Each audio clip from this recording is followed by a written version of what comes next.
नमस्कार, आदाब, स्वागत है आपका नेशनल खबर 24 में। आप देख रहे हैं हमारा खास कार्यक्रम गांव की चुनावी जंग।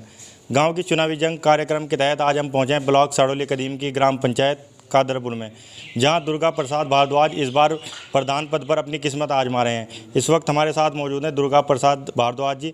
आइए हमसे जानते हैं किन मुद्दों को लेकर वो जनता के बीच में जा रहे हैं। सबसे पहले आपका बहुत बहुत स्वागत है हमारे चैनल नेशनल खबर 24 में। इसके बाद हम आपसे जानना चाहेंगे किन मुद्दों को लेकर जो है आप जनता के बीच जा रहे हैं। देखिए, वैसे मेरा कोई राजनीति करने का कोई इरादा तो नहीं है, नहीं था कभी। आज चुनाव में सामान्य सीट होने के बाद मैंने एक निश्चय किया कि ग्राम में पिछली जो कमियां हुई रही हैं योजनाओं की, उनको पूरी की जाए। मेरा सबसे बड़ा जो टारगेट रहेगा वो शिक्षा के ऊपर रहेगा, क्योंकि मैं इस सेक्टर से जुड़ा हुआ हूँ। मुझे पता है कि समाज में शिक्षा के बगैर कुछ नहीं है। अगर मेरे प्रयास से ग्राम के कुछ बच्चे शिक्षित हो सकें, कामयाब हो सकें, तो मैं उसे अपना सौभाग्य समझूंगा, मैं बहुत बड़ी उपलब्धि समझूंगा।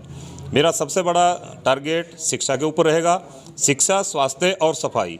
मुझे राजनीति नहीं करनी, मैं शिक्षा के ऊपर सबसे फोकस रखूँगा। मैं विद्यालय में पढ़ाता हूँ, परंतु वहाँ से मुझे फ्री कर दिया गया। अब मैं गांव की सेवा करूँगा और स्कूल में ज़रूर जाऊँगा। परंतु विकास कार्यों के बारे में बताएं। अगर आपको गांव की जनता जो है प्रधान पद पर चुनती है तो आप क्या क्या विकास कार्य कराएंगे? विकास कार्य में जैसे मुझे देखने को मिला, पहले मुझे इतना टाइम नहीं रहता था। जहाँ जहाँ मैं गया, कहीं मैंने ऐसे भी घर देखे जहाँ छप्पर पड़े हुए हैं आज भी, और एक टाटे के ऊपर गारा लगा के और ऊपर पन्नी घेर के गुजारा कर रहे हैं कुछ लोग। मैं उनको देख के हैरान हूँ कि आज के टाइम में भी सरकारी योजनाएं इतनी आने के बाद भी इस कंडीशन में जी रहे हैं हमारे ग्रामवासी। आपका कहना है कि जो सरकार की योजनाएं हैं उनका जो है गांव में सही तरीके से इस्तेमाल नहीं किया, सही इस्तेमाल नहीं हुआ। उनका मटेरियल देखा, आज भी उनके होने के बाद भी वो न होने के बराबर हैं। क्योंकि और मेरा लक्ष्य है, कोई भी प्रधान को जेब से खर्च करने की ज़रूरत नहीं पड़ती।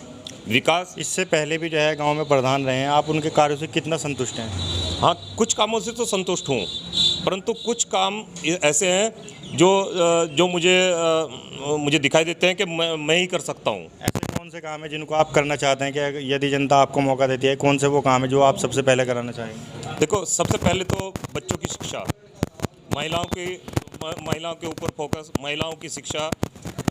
मैं ये भी जिम्मा लेता हूँ कि मेरा पूरा प्रयास रहेगा कि गांव का कोई भी बच्चा पढ़ाई से वंचित न रहे। मैं उनको सबसे ज़्यादा फोकस तो मेरा पढ़ाई के ऊपर ही रहेगा। और रही बात दूसरी, जैसे विधवा पेंशन योजनाएं हैं, बहुत सारी नहीं है बिल्कुल, और कुछ के मकान नहीं है। कुछ गांव के चारों तरफ जैसे नाले दिखाई देते हैं, कच्चे नाले हैं, उनकी वजह से मच्छर, मक्खी और बीमारियों का घर है वो पक्के हो जाएं। और गांव की नालियां सही नहीं है, नाले बने हुए हैं परंतु उनकी व्यवस्था नहीं है सही। तो बहुत सारी चीज़ें हैं जो मुझे कमी महसूस हुई, मैं उनके ऊपर काम करना चाहता हूँ। आप गांव के लोगों को क्या एक मैसेज देना चाहेंगे? मैं गांव के लोगों को यही मैसेज देना चाहता हूँ कि जितने भी प्रत्याशी खड़े हैं, सब मेरे भी बहुत नज़दीकी हैं और उनके भी बहुत नज़दीकी हैं। इनमें से योग्यता देखें, ये देखें कि विकास कौन कर सकता है। पहले भी देख लिया गांव वालों ने, अब भी देख लें। जो विकास कर सकता है उसी को वो चुनें। बिल्कुल, ग्राम पंचायत कादरपुर से प्रधान पद का चुनाव लड़े दुर्गा प्रसाद भारद्वाज का कहना है कि पहले जो ग्राम प्रधान रहे हैं तो उनके द्वारा जो है गाँव में कोई खास विकास कार्य नहीं कराए गए, जिसके बाद मजबूरन उन्हें चुनाव मैदान में उतरना पड़ा। और वह शिक्षा के साथ साथ सफाई और अन्य विकास की योजनाओं पर ध्यान देंगे। अपने सहयोगी खुर्शीद आलम के साथ शेख परवेज आलम, नेशनल खबर 24, बेट सहारनपुर।